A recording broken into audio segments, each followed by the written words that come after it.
안녕하세요. 역사 돋보기입니다. 여러분들 식민사관이라고 많이 들어보셨죠? 일제강점기 우리의 역사를 훼손시켜 한국인을 비하하려던 일제의 만행을 일컫습니다. 여러분은 역사를 어떻게 받아들이시나요? 사관이란 역사의 관점, 즉 역사 서술 방식 및 역사 연구 방법을 말한답니다. 역사의 역사, 이른바 사학사의 일종이죠. 이중 식민사관이란 근대적인 교육 및 연구라는 빛 좋은 허울 테두리에서 제국주의 국가가 식민 지배를 정당화하기 위해 피식민 국가의 역사를 자의적으로 연구하는 방법론인 겁니다. 한국은 근대화를 일제에 의해 강제로 진행되었기 때문에 그 식민사관은 별 수 없이 지금까지도 영향을 주고 있는데요. 그 식민사관은 깊이 파헤쳐보면 아주 표독스럽지만 크게 세 가지로 정리할 수가 있습니다. 타율성론, 당파성론, 정체성론이죠. 타율성론이란 한국의 지형이 반도라서 늘 외국 국가들의 영향력에 늘 의존만 해왔다는 이론입니다. 고조선은 중국인이 세웠고 고대시대 한반도 남부가 임나 일본부에 지배되어 왔다는 개소리죠. 당파성론이란 한국의 역사는 늘 당파를 이루어서 자기들끼리 싸우다가 나라를 말아먹는다는 겁니다. 세상에 여당 야당이 안 붙는 경우가 어디 있습니까? 북한 빼고. 마지막 정체성론이란 한국의 역사는 발전하지 못하고 정체되어 있다는 겁니다. 그 이유는 한국사에선 중세시대가 없었다는 건데, 중세시대를 결정짓는 사회적 요인은 이 지방이 분권되는 봉건제를 말합니다. 서양은 전부 봉건 중세시대를 거쳤고, 중국도 주나라가 봉건제를 실시하며 춘추 전국시대로 분리되었고, 일본도 전국시대가 있었죠. 근데 따져보면은 일본의 전국시대도 봉건제는 아닙니다. 그 논리라면 일본도 정체되어 있는 거죠. 이런 식민사관을 누가 조성했냐?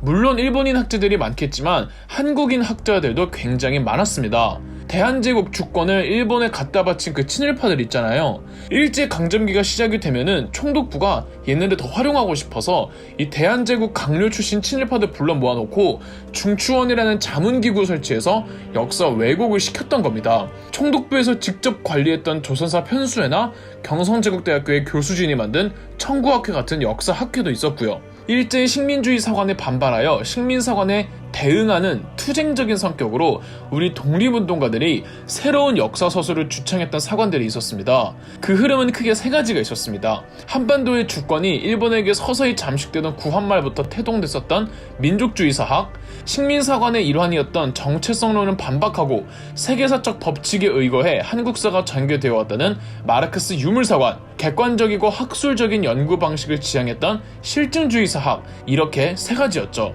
하나씩 더 구체적으로 말씀드리자면 이 신채호 등이 주도했던 민족주의 사학은 한국 고대사에 집중하며 한민족 고유의 정신과 어를 강조했으나, 이 민족주의 사학은 학술적인 접근보다는 독립운동의 성격이 더 짙었죠. 두 번째, 마르크스 유물사관은 백나문이 주도했는데요. 사회경제사학자였던 백나문은 이 민족주의 사학이 너무 하나의 민족에만 국한시킨다는 그 폐쇄성이 짙다고 비판했습니다. 한국사에는 봉건 중세시대가 부재한다는 이 식민사관의 정체성론에 대해 백나문은 한국에도 지주제도라는 봉건적인 중세시대가 있었다고 반박했습니다. 백나문은 한국사의 사회경제 법칙이 이 서양의 법칙과는 완전히 똑같은 형태는 아니었으나 생산 단계를 거치며 발전해왔다는 유물사관의 본질은 동일하다며 한국의 역사가 빈약하지 않고 세계사적 보편성 속에서의 한국사를 피력했죠. 민족주의 학계에서는 다시금 백나문의 유물사관에 반박에 나섰고,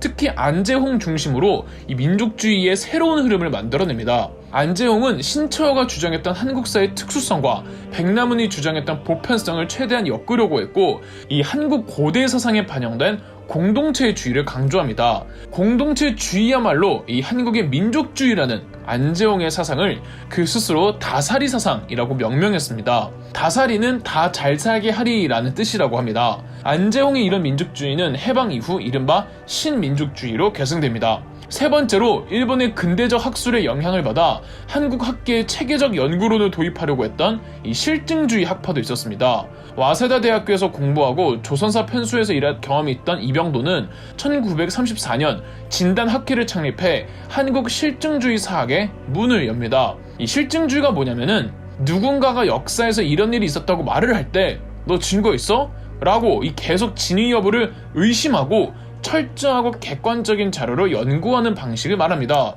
진단학회 회원들은 이 실증주의적이고 사료 비판적인 연구 방법론을 최우선시하며 한국의 역사, 언어, 민속학을 연구했죠. 단, 이 회원들은 대부분 일제기관의 교육을 받은 지식인들이었으며 이들 모두 친일파들과 알게 모르게 연결이 되어 있었답니다. 예컨대 이병도는 대표적인 친일파 윤치영과 사돈이었으며 많은 일제사학 교수들이 이병도를 지원해주기도 했답니다. 1945년 해방을 맞이하고 좌우 진영이 극단화되면서 이 민족주의와 사회 경제 사학 역시 이념적으로는 좌우로, 지형적으로는 남북으로 갈렸죠. 민족주의 사학은 남한 계열, 사회 경제 사학은 북한 공산주의 계열로 말이죠. 이렇게 이념 갈등이 극대화되니까 사상적으로, 이념적으로는 중립인 진단학회의 위상이 부상했습니다.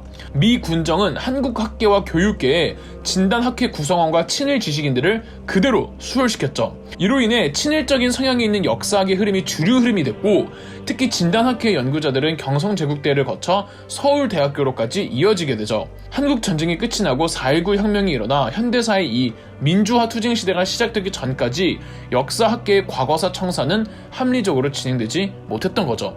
4.19 혁명 이후에 이 진단학회의 창시자였던 이병도의 제자 이기백이 민족주의의 새로운 시작을 알립니다. 이기백은 스승에게서 배운 이 실증주의적 사료 비판을 기본 연구 방법으로 국사신론을 편찬하는데, 이 책에서 이기백은 식민주의적 잔재를 청산해야 함을 강력하게 주장합니다.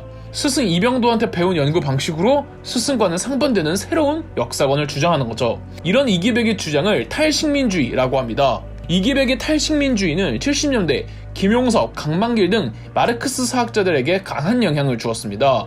김용섭과 강만길은 이 백남훈의 유물서관을 부활시키려고 했으나 군부 독재 시기에 백남훈의 사상은 검열의 대상이었죠. 김용섭과 강만길이 찾은 해결책은 이 백남훈의 사회경제사학과 민족주의를 결합하는 것이었습니다. 김용석과 강만길은 이기백 이래 내려오던 민족주의의 근대화 이론을 이 마르크스적 계급투쟁론에 입각해 설명했고, 1979년 같은 맥락 속 송건호 역사학자가 해방 전후사의 인식을 출판하는데, 이 책이 바로 대표적인 탈식민주의 사학의 저서죠. 송건호, 강만길, 최장집, 정혜구 등 해방 전후사의 인식 저자들은 이 민중의 관점에서 역사를 해석하는 연구를 지속해갔답니다. 1989년 소련이 해체되고 사회주의 정권이 붕괴되면서 90년대 극우 학계에서는 뉴라이트를 형성해 좌파 프레임을 씌워 탈식민주의 민족주의를 강하게 비난했습니다. 뉴라이트 멤버들이 2006년 편찬한 해방 전후사의 재인식은 제목에서 보이듯 해방 전후사의 인식을 노골적으로 디스하기 위해 낸 책이었죠. 뉴라이트의 계보를 거슬러 올라가다 보면은 일부 진단학회 멤버나 친일 지식인 및 정치인들로 연결되기 때문에 뉴라이트는 일제의 영향으로부터 벗어나려는 반일 민족주의를 부정하고 식민지 시절을 긍정하고 있는 거죠. 사실 이 모든 사상은 극단이 다 문제잖아요. 계보로 전해지던 진단학회에서 극단으로 치우쳐진 흐름이 뉴라이트인데, 그 반대로 탈식민주의에서 극단으로 치우쳐진 그룹이 극단적 민족주의자죠. 소위들 헌빠라고 불리는 존재들이 대표적 사례고요. 식민주의 사학이 사실을 조작해서 한국사를 깎아내리려고 했다면은 극단적 민족주의자들도 이 역사를 오그라들 정도로 과장시키면서 어떻게든 중국과 일본보다 한국이 더 잘났다는 것을 막 만들어내려고 한답니다. 돌이켜보건대 사학 계보는 이 시대적인 이슈와 맞물려 있었습니다. 민족 정신이 말살될 위기에 처했던 시기에는 민족성을 지키기 위한 흐름이 조명을 받았고, 해방 이후 이념 갈등이 첨예하던 시기에는 서로의 이념을 정당화하는 흐름이 주름 잡았으며, 군부 독재에 맞서는 민주화 운동이 격렬하던 시기에는 이 민중에 입각한 역사 서술 방식이 유행했죠.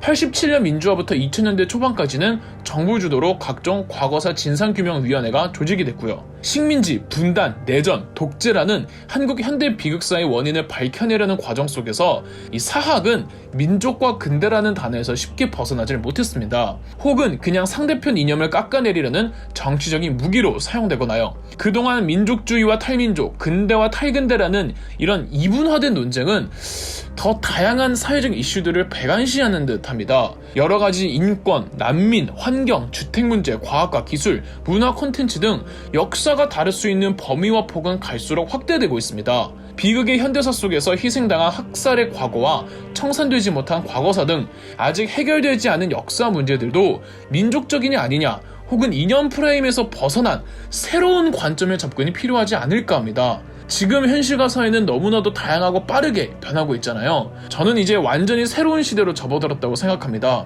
역사가 현실과 미래의 초록불을 밝혀줄 새로운 시선의 역사서술이 이제는 필요하다고 봅니다. 역사를 모르는 민족에게도 미래란 없고 역사만 아는 민족에게도 미래란 없으니까요. 그럼 역사 돋보기였습니다. 영상 재미있으셨다면 구독과 좋아요, 알림 설정까지 해주시면 감사드리겠습니다.